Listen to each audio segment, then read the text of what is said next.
বাংলাদেশের মানচিত্রে ২২ কিলোমিটার প্রশস্ত এই করিডোরকে বলা হয় চিকেন নেক। এর দুই পাশে বাংলাদেশ, ভুটান ও নেপাল। ভারতের ৭ রাজ্যের সাথে বাকি ভারতের একমাত্র যোগসূত্র হলো এই প্রশস্ত পথটি। আসামের মুখ্যমন্ত্রী দাবি করেছে শিলিগুড়ি করিডোরে অস্বাভাবিক কিছু হচ্ছে। সম্প্রতি করিডোর থেকে ঘুরে এসে তিনি বলেছেন, দেওয়ালে স্লোগান, বার্তাগুলো বাংলাদেশপন্থী দেখা গেছে। এই অঞ্চলের মানুষ এখনো নিজেদের মধ্যে বাংলাদেশি পরিচয় লালন করছে, আর ভবিষ্যতে যুদ্ধে তারা ভারতের সাথে নাই, বরং বাংলাদেশের পাশে দাঁড়াতে পারে। শিলিগুড়ি করিডোরের অধিকাংশ মানুষই আদিবাসী। কেউ এসেছে 1947-এ দেশভাগের সময়, কেউ বা 1951-এর পরবর্তী সময়, আবার অনেকে 1971 সালে মুক্তিযুদ্ধের সময়ও এসেছে বলে মনে করা হয়। নাগরিকত্ব আইনে সবাই ভারতীয় হলেও সব মিলিয়ে এই জনগোষ্ঠীর পরিচয় বিভক্ত। মূল ভূখণ্ডের শাসক গোষ্ঠী, যাদের নিয়ে গুজরা গ্যাং বা নর্থ ইন্ডিয়ান রুলার্স বলে, কটাক্ষ করে তাদের সঙ্গে উত্তর পূর্বাঞ্চলের মানুষের দূরত্ব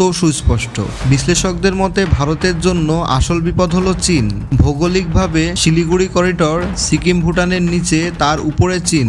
ডোকলাম মালভূমি, যেখানে ভারত চীন বহুবার মুখোমুখি হয়েছে। শিলিগুড়ি থেকে কয়েকশো কিলোমিটারের বেশি দূরে নয়। একটি পূর্ণাঙ্গ যুদ্ধে চীন যদি দক্ষিণে নামে, করিডোর কেটে দেওয়া তাদের জন্য কঠিন হবে না। আর যদি সেটি ঘটে, তাহলে উত্তরবঙ্গ ভারত মূল ভূখণ্ড থেকে বিচ্ছিন্ন হয়ে যাবে। তবে বিশ্লেষকদের ধারণা 15 থেকে 20 বছরের মধ্যে নির্ধারণ হবে করিডোর অঞ্চল। কোনো দিকে যদি বাংলাদেশপন্থী হয়ে ওঠে, তাহলে ভারতের নিয়ন্ত্রণ প্রশ্নের মুখে পড়বে। ফলে বাংলাদেশের মানচিত্র বৃদ্ধি পাবে।